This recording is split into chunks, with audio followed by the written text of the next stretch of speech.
La escritora victoriana Harriet Martineau vendía más libros que su contemporáneo Charles Dickens. Él es justamente famoso en todo el orbe, pero ella está, me parece, injustamente olvidada.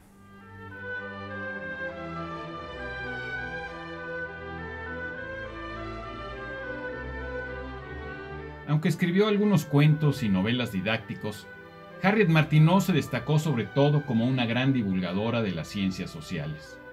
Publicó más de 50 títulos y miles de artículos periodísticos. Tradujo y sintetizó la obra más importante de Auguste Comte, el curso de filosofía positiva, y lo hizo con tal destreza que el propio filósofo francés pidió que la versión de Martineau se tradujera del inglés al francés, y así circuló en Francia y en el mundo por varios años. Martineau se opuso fervientemente a la esclavitud, luchó por los derechos de las mujeres, en especial por su derecho a la educación y al sufragio, y rechazó las iglesias institucionales. Viajó por el Oriente estudiando las religiones y al final arribó a un peculiar ateísmo filosófico. Viajó por los Estados Unidos dictando conferencias y provocó tanta polémica y animadversión que estuvo a punto de ser linchada en Carolina del Sur.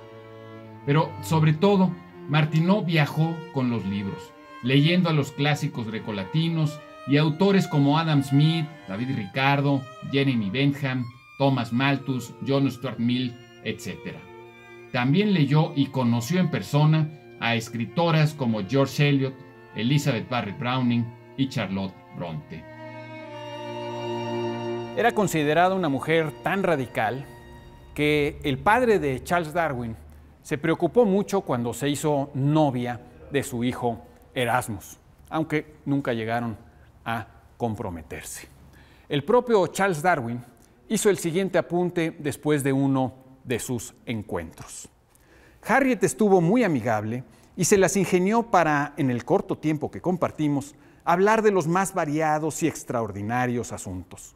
Está saturada de trabajo con sus muchos proyectos y sus propias reflexiones y habilidades.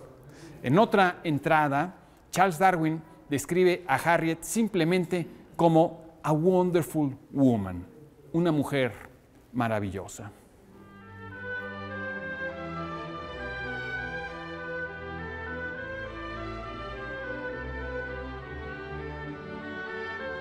Como amante y defensora de la libertad, Martineau le dio especial importancia tanto a la educación como a la economía, que son los pilares de toda auténtica libertad individual y política. En su libro Household Education, defiende con elocuencia el derecho de las mujeres a educarse y a estudiar la disciplina que ellas mismas elijan. Pero es mucho más que un panfleto feminista. Voy a leerles sus primeras líneas. La educación en casa es un asunto tan importante para la felicidad de todos los individuos y tan exhaustivo que no veo cómo una sola persona pudiera hablar acerca de este tema con absoluta autoridad, como si fuera un asunto bien conocido y perfectamente resuelto. Me parece que lo más que podemos hacer al respecto es reflexionar, decir lo que hemos pensado y aprender unos de otros. El libro tiene capítulos dedicados a la esperanza, al miedo, a la paciencia, a la honestidad, a los hábitos, a la imaginación. Sobre esta dice lo siguiente. Mientras más nos familiarizamos con lo que es bello y llamativo, con lo que es verdadero a nuestros ojos e impresionante a nuestra mente, más capaces seremos de concebir cosas bellas, impresionantes y nobles que nunca han existido, pero que bien podrían convertirse en realidad.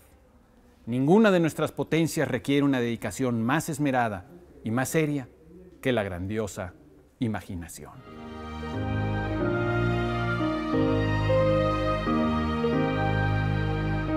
Su primer libro, sobre lo que hoy llamaríamos sociología o ciencias sociales, llevaba por título Ilustraciones de Economía Política. Su editor le tuvo tan poca fe que decidió tirar tan solo 1.500 ejemplares.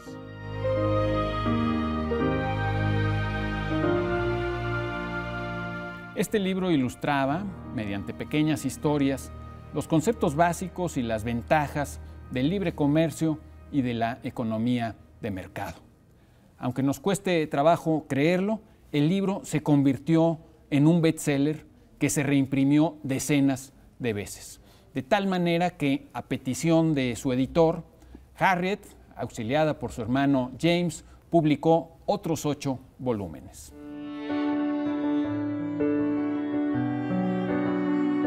Resulta tentador comparar su historia editorial con la de J.K. Rowling, autora de Harry Potter, y con la de su tocaya estadounidense Harriet Beecher Stowe, autora de La cabaña del tío Tom. De ninguna de ellas esperaba que vendieran más que un puñado de ejemplares, y ninguna de ellas soñó al escribir sus primeros libros que serían leídos por millones y millones de personas en todo el mundo.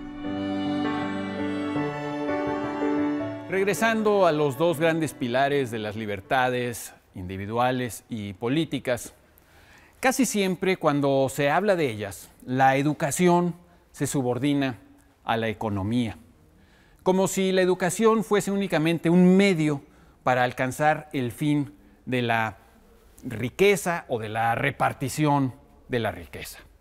Pero, como he intentado mostrar en otro videoensayo de esta serie que lleva por título La educación no es la magia económica, y como también lo han dicho numerosos autores, la educación no es la causa inexorable de la prosperidad económica, es decir, no la provoca, sino que en el mejor de los casos la acompaña. Y tampoco existe evidencia sólida respecto a que la educación por sí sola pueda resolver los problemas de la desigualdad.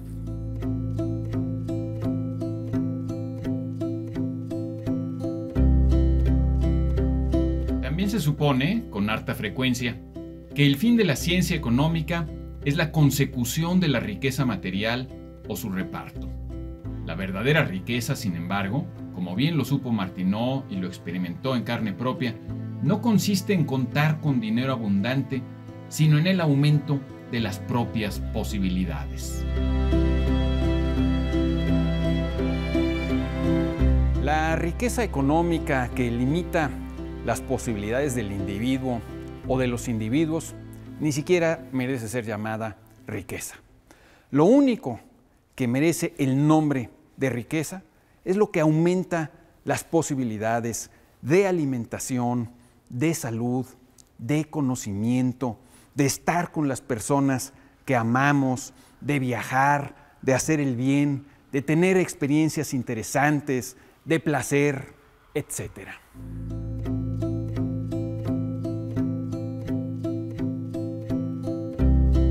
Digo que Martineau lo experimentó en carne propia, pues aunque su padre, dueño de una textilera, durante muchos años fue un hombre rico, su madre era una mujer despótica y controladora que no permitió que sus hijas ingresaran a la universidad, como si solo los varones estuvieran preparados para los estudios superiores. Pero justo cuando ella se convertía en una mujer adulta, su padre se fue a la quiebra y con la súbita pobreza, ella y sus hermanas se liberaron de la presión para ser señoritas de clase alta. Al igual que Sor Juana, Martineau solo pudo abrirse paso al conocimiento gracias a los libros. Quizá, en el fondo, aunque ella nunca lo sintió así, haya sido una ventaja que no pudiera asistir a la universidad.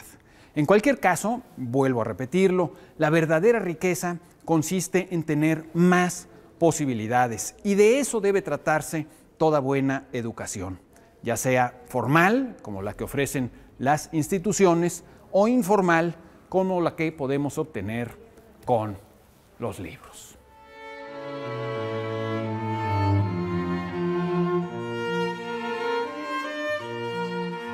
Creo que más bien puede decirse que la economía debe estar subordinada, si no a la educación, sí a los fines de la educación. O mejor dicho, tanto la economía como la educación deben perseguir los mismos fines: la ampliación de posibilidades, la libertad y, en última instancia, la felicidad. Y si la economía debe servir a los mismos fines que la educación, también necesita de muchos de sus recursos, del empuje de los individuos, de su creatividad, de su esfuerzo constante, de su honestidad, de su capacidad para trabajar en equipo, etc. En este sentido puede decirse, y Martineau también lo dijo, que las economías planificadas desde arriba, por el Estado, no solo son más ineficientes que las economías desarrolladas desde abajo, resultado de las interacciones anónimas de millones de personas, sino que además son menos educativas y menos libres, pues restringen las posibilidades de mucha gente.